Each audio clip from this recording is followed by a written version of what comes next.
दोस्तों, आज की गौतम बुद्धा की ये प्रेरणादायक कहानी आपको आपकी जीवन की वो पहलू जो डर और आलस्य है, इन दोनों पहलू को दूर कर देगा, जिसके कारण आप आज भी कामयाब नहीं हो पाए।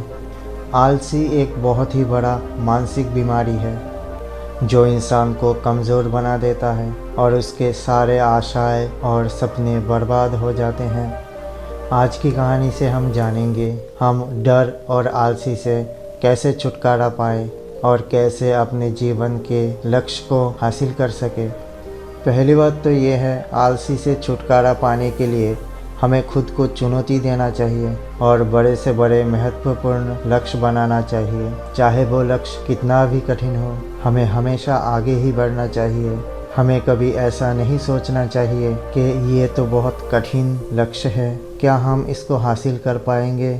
और सफलता के सामना करने के लिए अपने आप को अंदर से बहुत ही मजबूत बनाना चाहिए। आलसी पर छुटकारा पाने का मतलब मानसिक विकास को विकसित करना होता है। हमें कभी चुनौतियों को देखकर डरना नहीं चाहिए, बल्कि ऐसा सोचना चाहिए कि आज कुछ नया सीखने को मिलेगा। और विकास की मानसिकता को अपनाकर और अपने असफलताओं के बारे में ना सोचकर हमारे जो भी गलतियां हैं उनको सुधार कर कुछ नया सीख पाने की इच्छा लेकर हमेशा आगे बढ़ना चाहिए। सामने कोई भी चुनौती आए उससे ना डर कर हर चुनौती के अवसर को स्वीकार करना चाहिए। तो चलिए देर ना करते हुए शुरू करते हैं आज की कहानी। और उससे पहले दोस्तों, हमारे चैनल को लाइक और सब्सक्राइब ज़रूर कर दें। बहुत पुरानी बात है, एक बड़ा सा पहाड़ के नीचे एक छोटा सा गांव बसा हुआ था और उस गांव में एक लड़का था जो अपने आलसीपना और कामचोर के नाम से परिचित था। उस गांव का सभी लोग उसे आलसी और कामचोर के नाम से ही पुकारते थे।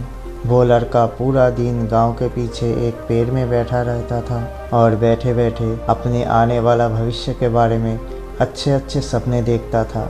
उस लड़के का दिन ऐसे ही आलसी में गुजर रहा था।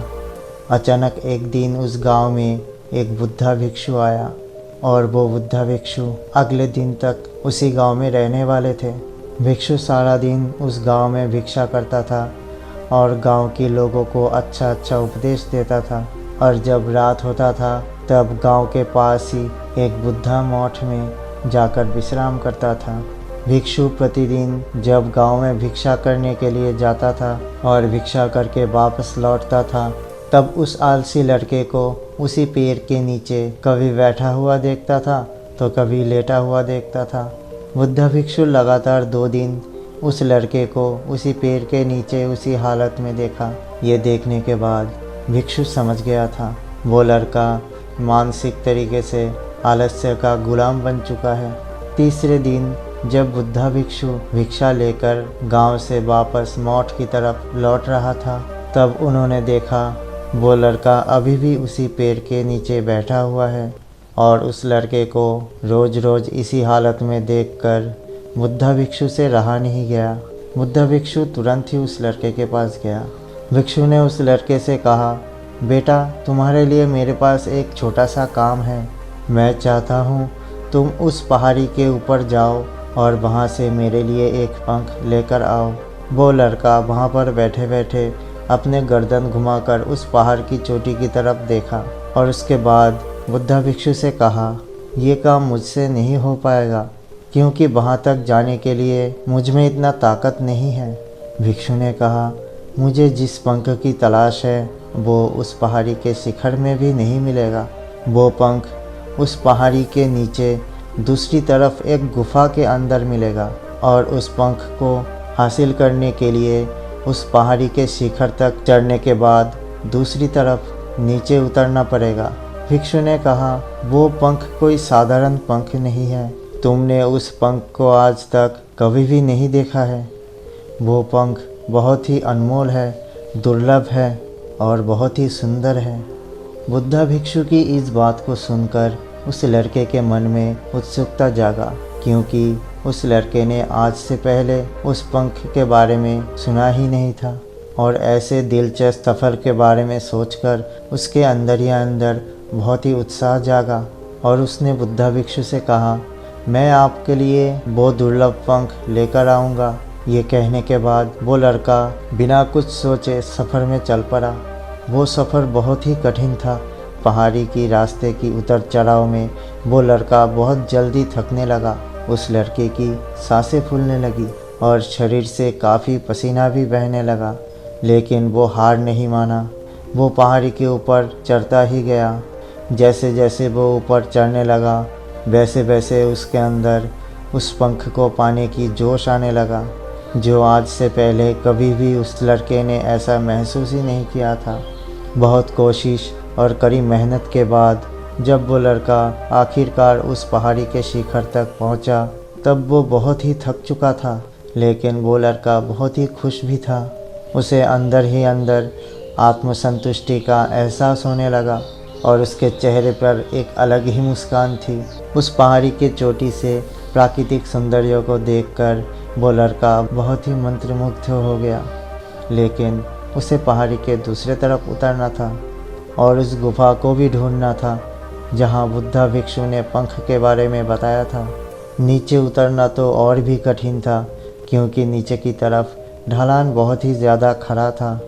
पहाड़ी में चढ़ते वक्त वो लड़का बहुत बार लड़खड़ाया और गिर भी गया था, इसलिए उसके अंदर ही अंदर थोड़ा बहुत डर भी था। लेकिन उसने बुद्धा भिक्षु के लिए पंख लाने का वादा जो किया था, इस वजह से बहुत कोशिश और कड़ी मेहनत के बाद आखिरकार उसने उस गुफा को ढूंढ ही लिया। जब वो गुफा के अंदर पहुंचा तो देखा कि वहां पर पंख गुफा के अंदर ही पड़ा हुआ था और गुफा के आड़ा रोशनी से बहुत ही ज़्यादा चमक भी रहा था।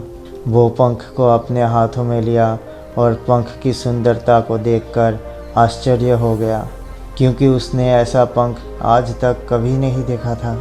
वो काफ़ी देर तक उस पंख को देखता रहा और फिर उसे अचानक याद आया उसे ये पंख लेकर वापस भी जाना है और वो पूरी तरह से थक भी चुका था। वो थोड़ा सा सोच में भी पड़ गया कि वो फिर से उस पहाड़ के ऊपर कैसे चढ़ेगा और कैसे ये पंख बुद्धा भिक्षु तक पहुंचाएगा। एक पल के लिए वो बहुत ही उदास हो गया और मन ही मन हार मान लिया था, लेकिन फिर उसके अंदर वो आत्मविश्वास और गर्व का भावनाएं याद आया जब वो पहाड़ की शिखर पर पहुंचा था और वहां पर पहुंचकर महसूस किया था। उसे एहसास हुआ कि उसके अंदर इस कार्य को दोबारा करने की ताकत और मनोबल मौजूद है। वो उस पंख को लेकर दोबारा पहाड़ी पर चढ़ने लगा। उसे बहुत ही तकलीफ़ हो रहा था।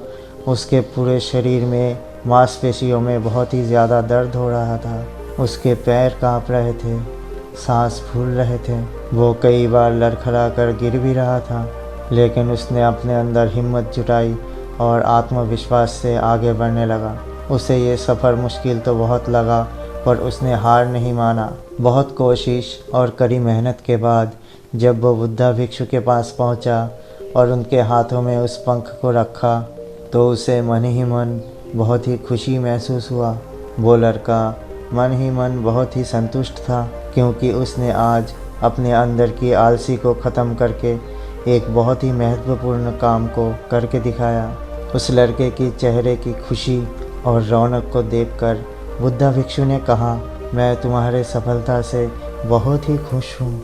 आज तुमने तुम्हारी जीवन की एक बहुत ही महत्वपूर्ण काम को सीख लिया है। ये आलस्य बहुत ही बुरी चीज़ है, इसे कभी भी जीवन में स्वीकार नहीं करना चाहिए। आलस्य एक आदत है जो इंसान के मानसिकता के ऊपर हावी हो जाता है। इससे दूर रहने में ही सबका भलाई है। आलस्य जीवन की सफलता पाने के मार्ग में सबसे बड़ा बाधा है। इसे तोड़कर हर किसी को पहला कदम उठाना ही होगा और अपने उद्देश्य की तरफ आगे बढ़ना ही होगा, और तब तक चलना पड़ेगा जब तक तुम अपने लक्ष्य को हासिल ना कर लेते हो। लड़के ने बुद्धा भिक्षु की बात की गहराई को समझते हुए अपना सिर हिलाया।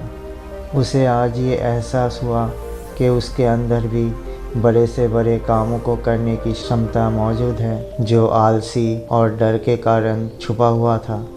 वो समझ गया कि उसके आलसी मानसिकता ने उसको आज तक सफल होने से रोक रखा था, और अब उसे अच्छी तरह से पता चल गया था कि दुनिया के कोई भी कठिन से कठिन कामों को करने के लिए उसके पास ताकत और मानसिक दृढ़ संकल्प है।